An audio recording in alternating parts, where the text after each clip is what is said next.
por ahí que vienen. ¿Qué va a pasar? Marco tendrá allí, que si Marco, bueno, yo no soy oficial, pero cuando hagan a Marco oficial, ¿qué va a hacer Marco si se hace abogado mañana? Anotarlo. Y yo no voy a anotar a esos hombres. Pues entonces Marco está discriminando y va a haber ley que lo va a condenar y que va a amparar a esa gente. Estoy diciendo a los pastores que aceptaron eso. Esa ley fue cortejada por una iglesia, no por hombre evangélico. Esa ley tiene una torcedura para que algunos pastores van a caer en gancho. La iglesia tiene que tomar la independización del Estado. Mientras la iglesia no se independice 100% del Estado, la iglesia tendrá que hablar, pero tendrá que hablar algunas cosas, porque la iglesia está comiendo de la mesa también. Y son cosas. Ahora bien, los hombres de Dios tenían autoridad para decir, nosotros no nos vamos a postrar. Estamos aquí, pero no tenemos compromiso con tus dioses. Y estos hombres en Babilonia pues enfrentaron al imperio, enfrentaron allá, sin embargo al Dios que les servían, el Dios los libró a ellos. Ellos dijeron, el Dios nuestro tiene poder para librarnos a nosotros. Y si Dios nos libra, no nos importa morir, pero no nos vamos a postrar. Hay muchos pastores que nos estamos postrando ante el Estado.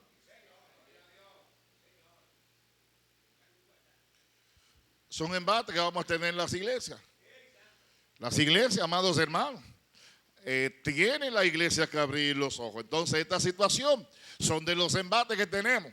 Ahora bien, ¿qué va a hacer la iglesia ante lo que estoy hablando? ¿Qué van a hacer los pastores cuando sean confrontados que llegó una pareja y que quieren que el pastor le eche la bendición? ¿Ustedes creen que eso está lejos? ¿Ustedes creen que esto es un asunto que está lejos? Eso está caminando. Y sabe que hay muchos de ellos que están esperando que la iglesia tenga la licencia para ir a la iglesia a ver qué la iglesia va a hacer. Cuando aquí en Dominicana se promulgue lo que se quiere promulgar, usted verá el corredero de las iglesias y van a ser los pastores.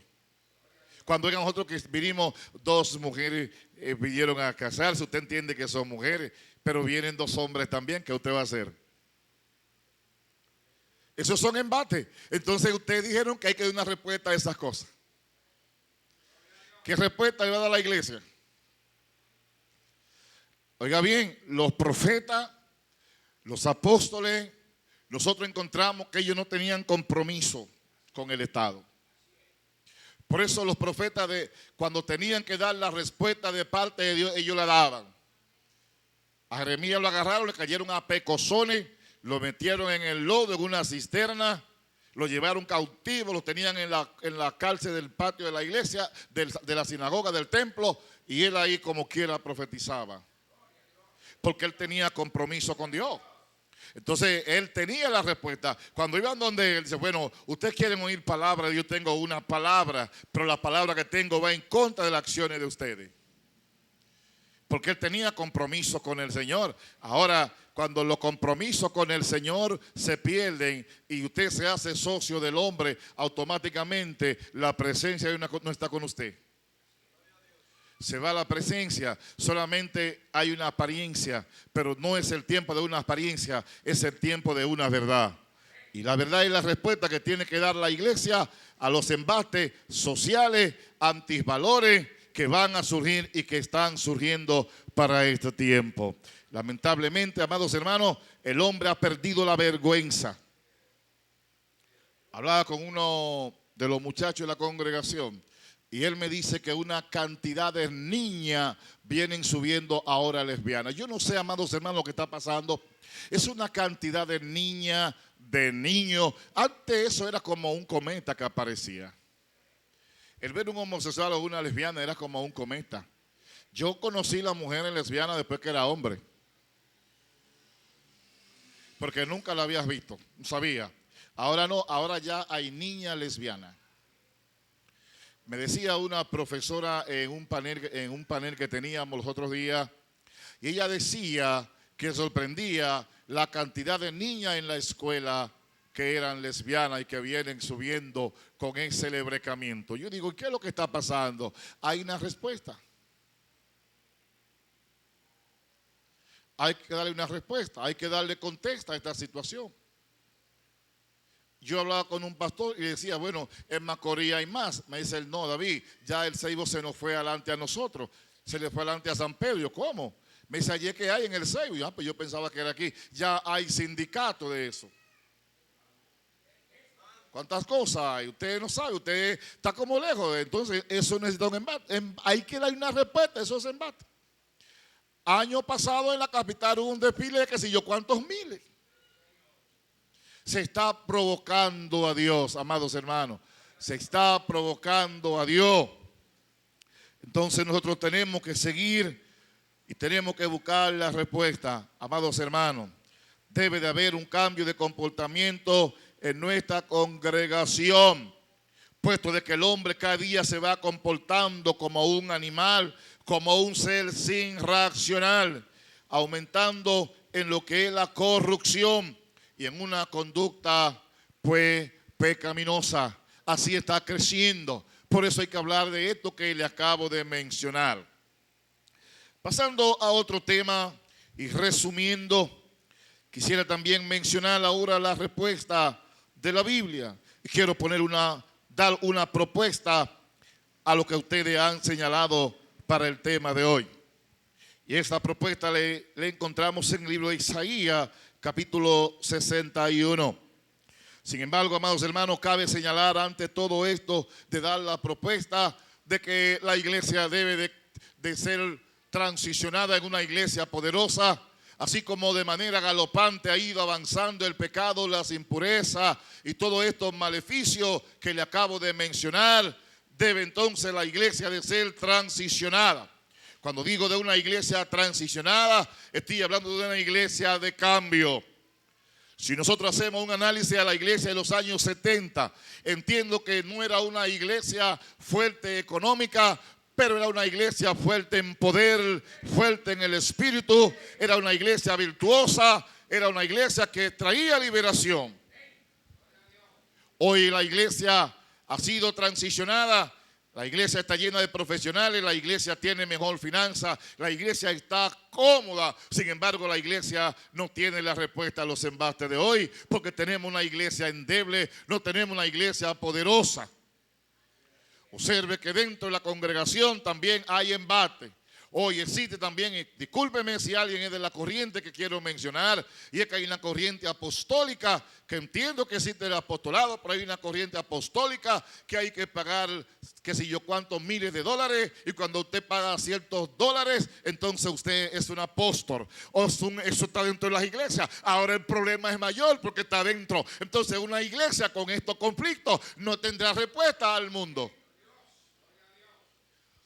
Y discúlpeme decir esto, es cierto que muchas personas hemos usado la iglesia y la iglesia no ha sido una fuente de servicio, sino una fuente para servirnos a nosotros mismos. Hoy se mete en la competencia, usted dice, bueno, Pastor David, pero usted anda en una jipeta, sí, anda en una jipeta. Eso es cierto. Ahora no es nueva, pero me transporto y entiendo que si Dios me ha permitido trabajar, la iglesia decidió que el pastor ande en algo. Pero no me llama tanto la atención esto. Lo que me llama la atención es la crisis a lo que la iglesia ha entrado. Anteriormente, estaba señalando la década de los 70 y 80. Había una iglesia poderosa, había una iglesia del Espíritu. Observe que la gente en la iglesia recibía liberación. Hoy observe que la iglesia hoy no habla de los dones de sanidad. La iglesia no habla de dones de profecía. La iglesia no habla de dones de lengua, de interpretación de lengua. La iglesia no habla de bautismo en Espíritu Santo.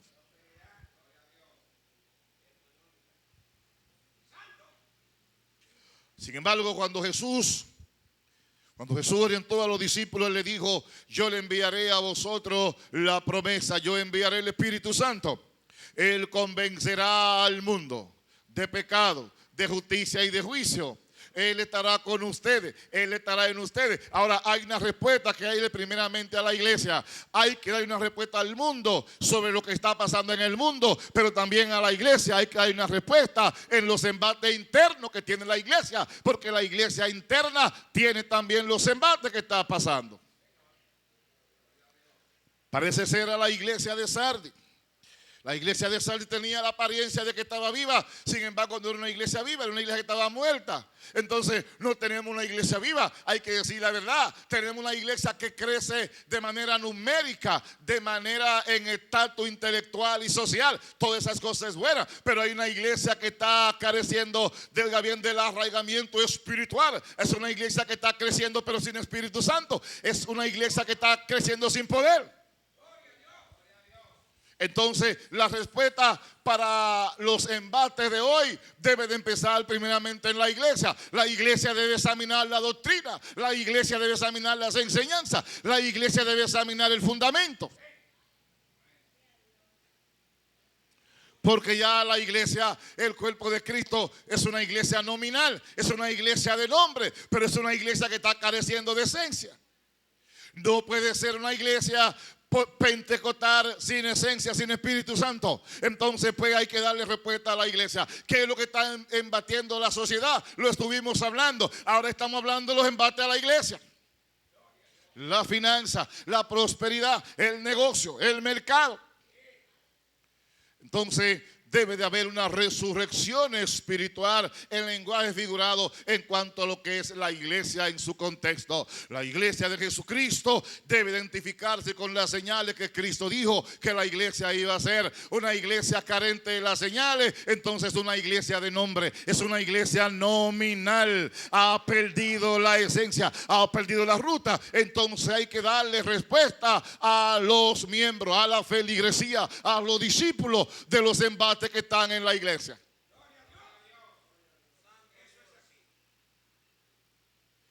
Si Cristo está al venir y si Cristo está a la puerta, debe de haber una iglesia más poderosa, debe de haber una iglesia vigilante, debe una iglesia más activa, debe una iglesia más dinámica. Hoy es lo contrario.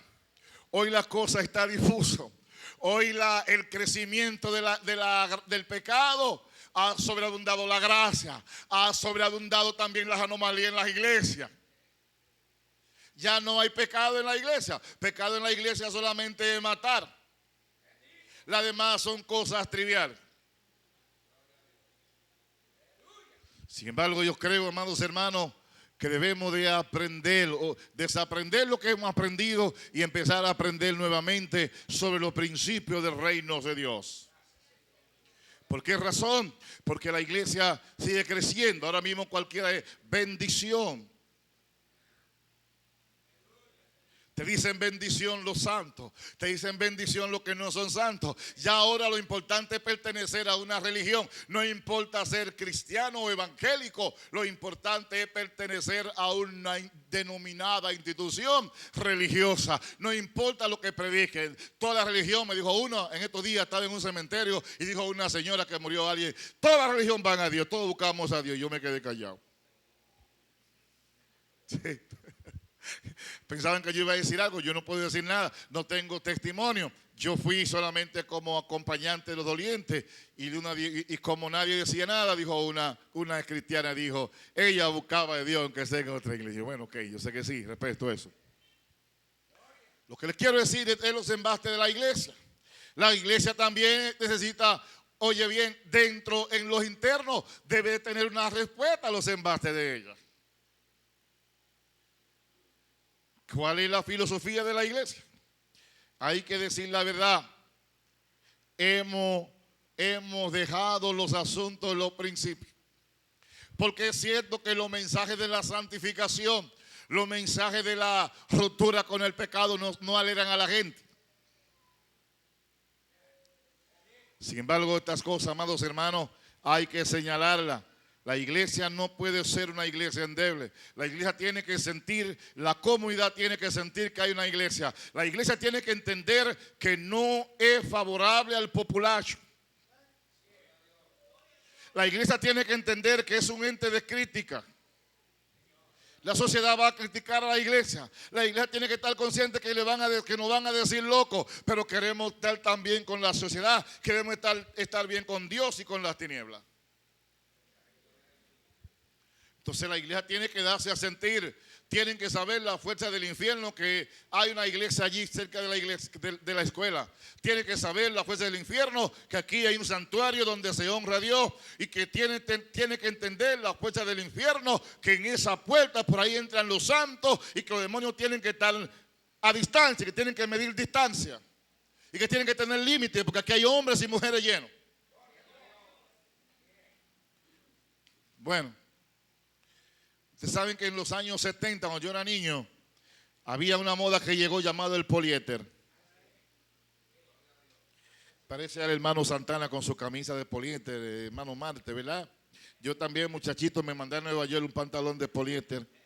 Yo pensaba que hay que hacer algo para sacarle la atención a ustedes. Y yo recuerdo que yo iba para la escuela, para una fiesta, una actividad, y yo agarré la plancha de vapor y cuando le topé al poliéster hizo así. Se agarró, dijo, pues eso no se plancha. El poliéster no coge plancha. ¿Sabe que esa moda del poliéster fue durante un tiempo? El poliéster cayó y nadie quiere poliéster. Ahora también ha pasado con el Espíritu Santo. Ahora el Espíritu Santo fue una moda, ya era para gente iletrado, era para gente que no sabían de letra, eran para evangélicos viejos, era para gente bulloso. Ese era el Espíritu Santo. Y por eso usted pregunta en la iglesia, usted le pregunta a Linares, ¿cuántos fueron bautizados con Espíritu Santo en estos días? Él tiene que pensar de quién fue. Si pregunta aquí, va a preguntar, ¿cuántos fueron bautizados con Espíritu Santo? Él le va a dar brega santo. Si me pregunta a mí, yo voy a decir, bueno, el mes pasado hubo uno. Y mientras más grande es la iglesia, y mientras más profesionales tiene, y mientras más dinero, hay menos Espíritu Santo. Ay, esto no se puede decir. Yo lo digo, a mí no me importa que no me inviten a predicar, porque la iglesia mía no es tan pequeña, yo predico ahí.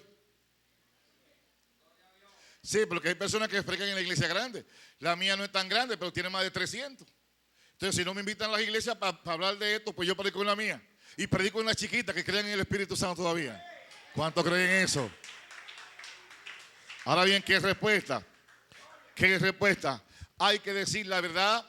Ante todo lo que yo le he hablado, tenemos una nación en luto, una nación que la sangre está llegando a la familia, una nación que la sangre está cada día creciendo y que va llegando al mar, que llegó a los ríos y que está llegando al mar.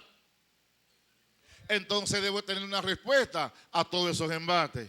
Pues aquí la profecía, lo que escribe Isaías, es un asunto de carácter mesiánico, puesto de que tiene que ver exactamente con la profecía concerniente a Cristo y a su ministerio. Cuando dijo, el Espíritu del Señor está sobre mí, porque me ungió el Señor. Es cierto, Lucas capítulo 4, versículo 16 al 18, pues entonces Jesús, cuando le dan el libro en la sinagoga, dice, hoy se ha cumplido esta palabra, habla de él. Ahora hay un anuncio de Jesucristo respecto a su ministerio mediante el profeta Isaías, y en la comunicación. Entonces, ¿cuál comunicación? Es la comunicación de las buenas nuevas. Ahora, ¿qué va a hacer o cuál va a ser la respuesta nuestra al mundo, a la sociedad? Bueno, la proclamación del reino de Dios. Oye bien, para esta sociedad que está en luto, que está ahora mismo afligida, que está esperando una contesta, que está esperando amor, para una sociedad que está destruida, la respuesta es Jesucristo. No hay otra respuesta, no hay otra alternativa, sino Jesucristo es la respuesta. Jesucristo es el norte que tenemos. Ahora, ¿cuál debe ser la voz profética de la iglesia? Debe ser Cristo viene. La iglesia tiene que recibir vida. La iglesia tiene que dar las buenas nuevas. No hay otra respuesta que pueda traer sosiego y tranquilidad a nuestra sociedad. Si le habla de dinero, usted se va a encontrar con personas de dinero que dice que se lo está llevando quien no lo trajo. Si habla de gente intelectual, si le habla de la ciencia, va a decir, pues yo soy profesional y en mi casa sí, y hay problemas. Entonces, ¿qué respuesta ustedes me dan a los problemas, a la situación que estamos pasando?